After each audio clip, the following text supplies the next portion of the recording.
আসসালামু আলাইকুম viewers, welcome back to our channel. Viewers, আজকে আমি সরিষা বাটা দিয়া শোল মাছ রান্না করবো। আর এই শোল মাছের কারিটা কিভাবে তৈরি করা যায় দেখালন। ভিউয়ার্স, সরিষা বাটা দিয়া শোল মাছ রান্না করা লইগা আমি এখানে সাদা সরিষা আর লাল সরিষা 2 চা চামচ লইছি। আর এখানে আছে 6 টুকরা শোল মাছ, এটার আমি ভালো করে ধুইয়া পানিটা ঝরাই লইছি।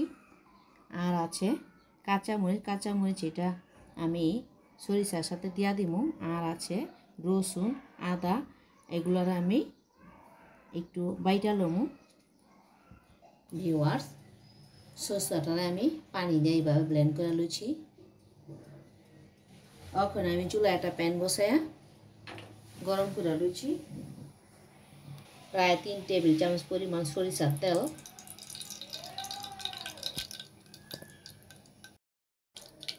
তেলটা গরম হয়ে গেছে, এখন দিয়ে দেবো পেঁয়াজ কুচি।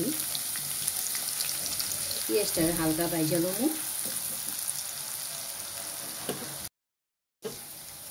পেঁয়াজটা ভাজা হয়েছে, এখন দিয়ে দেবো আদা রসুন পেস্ট। এটা একটু ভাজা লমু। এখন দিয়ে দেবো 1 চা চামচ মরিচ গুঁড়া, 1 চা চামচ হলুদ গুঁড়া আর 1/2 চা চামচ জিরা গুঁড়া। এখন দিয়ে দেবো অল্প একটু পানি, দিয়ে দেবো স্বাদ অনুযায়ী লবণ। এখন এই মাছগুলার কষায় নেব।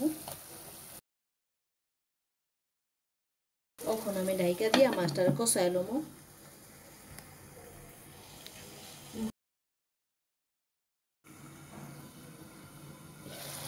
ভিউয়ার্স, মাছটা আমার কষানো হয়ে গেছে। আমি এখানে একটু পানিও দিয়েছিলাম, আবার আরেকবার লাড়াও দিছি।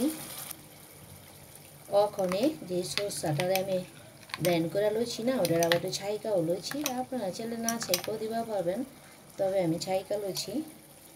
এখন আমি এটা দিয়া দিব। সরিষা বাটা দিয়া তো বেশি রান্না করা যায় না, তিতা হয়ে যায় তরকারি। এই জন্য মাছটা ভালো করে মশলা দিয়ে কষাই লইছি। এখন আর বেশিক্ষণ সময় লাগবো না। এখন আমি এটারে কিছুক্ষণের জন্য রান্না লমু।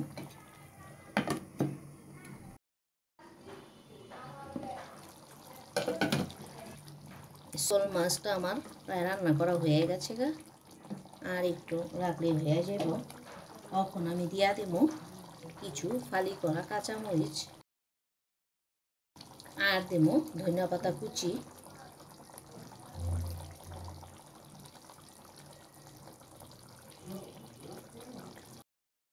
আর 2 মিনিট চুলায় রেখে আমি নামায় পরিবেশন করে নেব। সো ভিউয়ার্স, তৈরি হয়ে গেল সরিষা বাটা দিয়া শোল মাছ। আপনারা অবশ্যই বাসায় ট্রাই করবেন। ভালো লাগলে কমেন্টস করে জানাবেন, আর বেশি বেশি করে শেয়ার করবেন। সবাই ভালো থাকবেন। আল্লাহ হাফেজ।